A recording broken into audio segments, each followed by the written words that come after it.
बिस्मिल्लाहिर्रहमानिर्रहीम। अस्सलाम वालेकुम dear students. Electric field intensity क्या होती है, इलेक्ट्रिक फील्ड इंटेंसिटी का फार्मूला क्या है, ये मालूम कैसे की जाती है, ये एक वेक्टर क्वांटिटी है या एक स्केलर क्वांटिटी है। आइए इलेक्ट्रिक फील्ड इंटेंसिटी को सीखते हैं।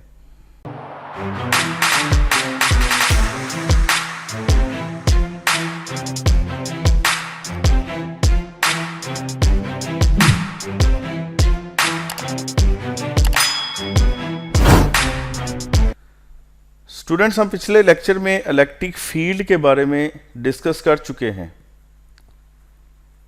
अब इलेक्ट्रिक फील्ड किसी पॉजिटिव क्यू चार्ज या नेगेटिव क्यू चार्ज के गिर्द एक ऐसी स्पेस या वो रीजन है जिसमें अगर कोई टेस्ट चार्ज लाया जाए तो ये पॉजिटिव क्यू चार्ज उस टेस्ट चार्ज पे फोर्स लगाता है, फोर्स ऑफ अट्रैक्शन या फोर्स ऑफ रिपल्शन।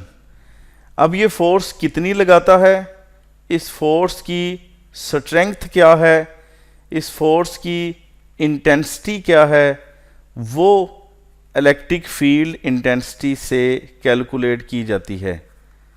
यानी एक पॉजिटिव चार्ज किसी दूसरे टेस्ट चार्ज पर कितनी इलेक्ट्रोस्टैटिक फोर्स लगाता है, उसके लिए हमें किस चीज़ की ज़रूरत पड़ती है, इलेक्ट्रिक फील्ड इंटेंसिटी की ज़रूरत पड़ती है। अब इलेक्ट्रिक फील्ड इंटेंसिटी है क्या? इलेक्ट्रिक फील्ड इंटेंसिटी है strength of electric field, strength of electric field at any point in the space. किसी पॉइंट पर, स्पेस में अगर कोई चार्ज रखा हुआ है, उसके किसी पॉइंट पर, उस चार्ज के गिर्द किसी भी पॉइंट पर इलेक्ट्रिक फील्ड की जो स्ट्रेंथ है, इलेक्ट्रिक फील्ड की जो ताकत है, उसे इलेक्ट्रिक फील्ड इंटेंसिटी कहा जाता है। अगर आप किसी चार्ज की इलेक्ट्रिक फील्ड इंटेंसिटी मालूम करना चाहते हैं तो अगर आपके पास एक पॉजिटिव क्यू चार्ज है और एक टेस्ट चार्ज है Q0, तो आप इस टेस्ट चार्ज Q0 को इस पॉजिटिव क्यू चार्ज के फील्ड में लाएंगे। देन आपको ये पता चलेगा कि ये पॉजिटिव क्यू चार्ज इस टेस्ट चार्ज पर कितनी फोर्स लगाता है।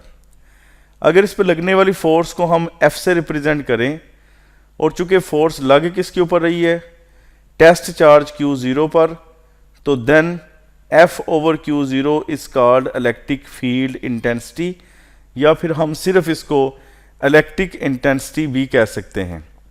Electric intensity is equal to the force per unit charge, यानी किसी यूनिट चार्ज पे अमल करने वाली फोर्स को इलेक्ट्रिक फील्ड इंटेंसिटी कहा जाता है।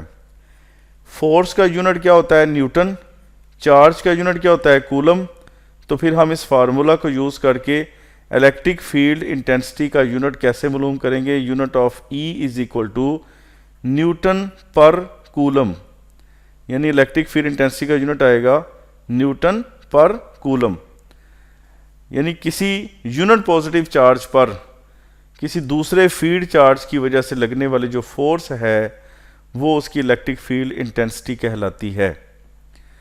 इलेक्ट्रिक फील्ड इंटेंसिटी जो है वो एक वेक्टर क्वांटिटी है।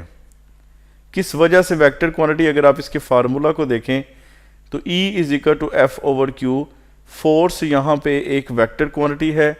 इस फोर्स की वजह से ये इलेक्ट्रिक फील्ड इंटेंसिटी भी एक वेक्टर क्वांटिटी है।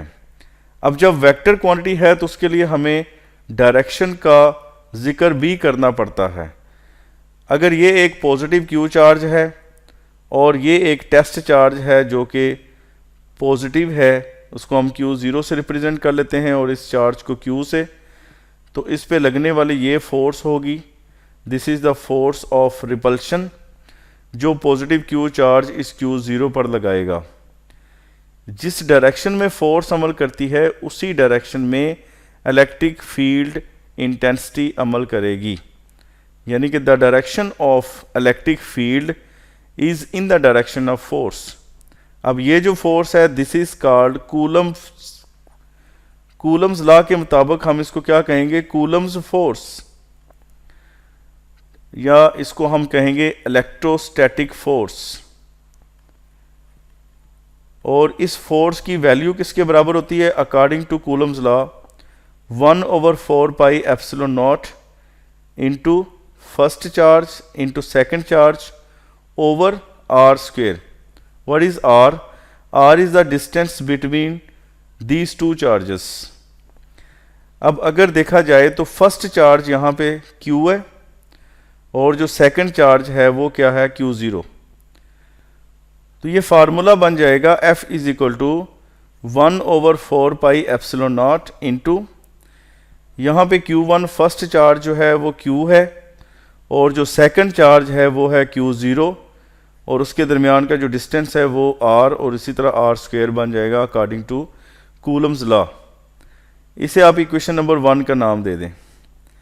अब जो इलेक्ट्रिक इंटेंसिटी का फार्मूला है that is E is equal to F/Q0 और इसे इक्वेशन नंबर 2 का भी नाम दे सकते हैं, लेकिन पहले हम Q0 को इधर मल्टीप्लाई करेंगे.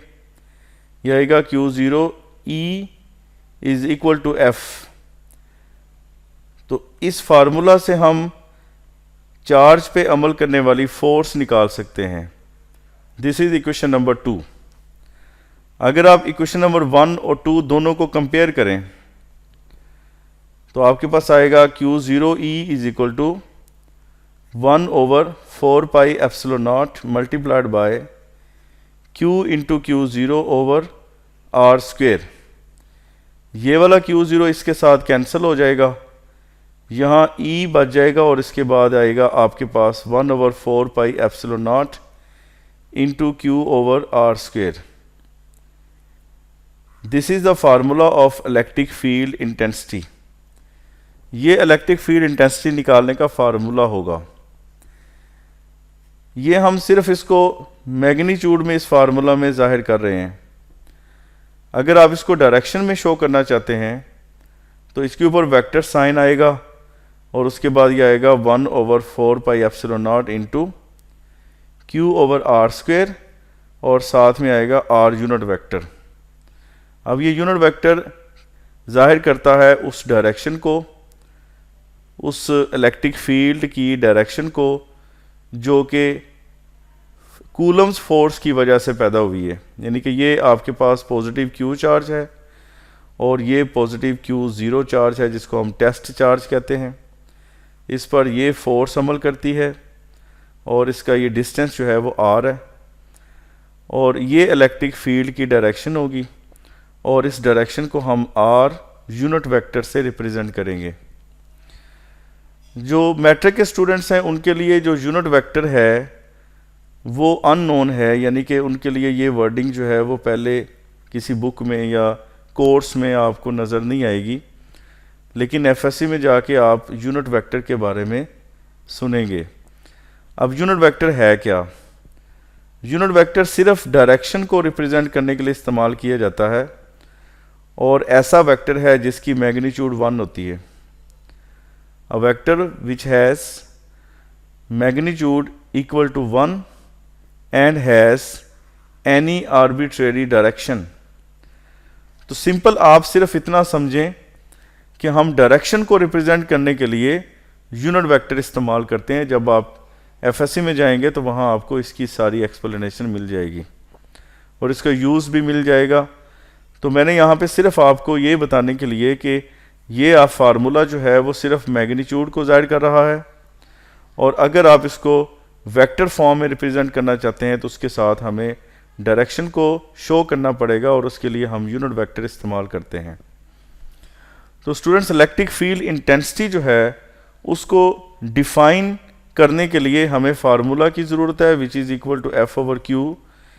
ठीक है, Q चार्ज ले लें या Q0 चार्ज हो तो उसको डिफ़ाइन हम इस तरीके से करते हैं और बाद में आपने जो है वो ये बताना है कि ये एक वेक्टर क्वांटिटी है.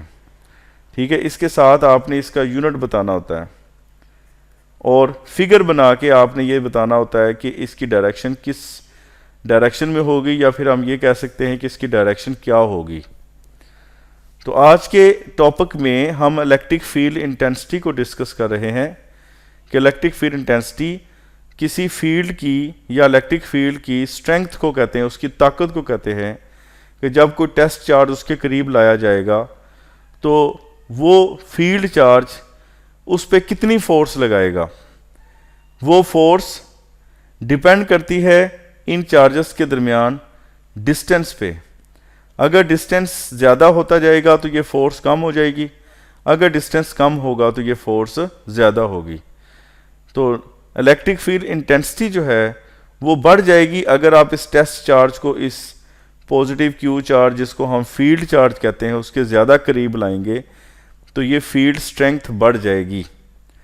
तो किसी चार्ज के गिर्द जो फील्ड होता है उसको हम रिप्रेजेंट करने के लिए लाइंस ड्रॉ करते हैं और इन लाइंस को इलेक्ट्रिक फील्ड लाइंस कहा जाता है। ये लाइंस जो हैं वो 3 डायमेंशनल होती हैं। यानी अगर आप कोई एक बॉल ले लें, एक स्फीयर ले लें, उस बॉल के गिर्द जो है उसकी हर साइड पे एक नीडल आप उसके अंदर जो है वो इंसर्ट कर दें। ये बॉल जो है वह फोम का बॉल ले लें और उसकी हर साइड पे एक नीडल इंसर्ट कर दें, तो उसकी 3 डायमेंशनल जो शेप बनेगी उसी शेप को आप रिजेंबल करेंगे, उसका जो है वो मुशाहिदा करें तो उससे आप पता चलेगा कि वही जो है वो शेप असल में किसी चार्ज के गिर्द इलेक्ट्रिक फील्ड लाइंस को जाहिर करती है। तो इलेक्ट्रिक फील्ड लाइंस क्या होती हैं, इलेक्ट्रिक फील्ड लाइंस की प्रॉपर्टीज़ क्या हैं, पॉजिटिव चार्ज के लिए इलेक्ट्रिक फील्ड लाइंस क्या हैं और नेगेटिव चार्ज के लिए इलेक्ट्रिक फील्ड लाइंस क्या हैं। मिलते हैं इस सारी डिस्कशन के साथ नेक्स्ट लेक्चर में। इजाज़त दीजिए, अल्लाह हाफिज़।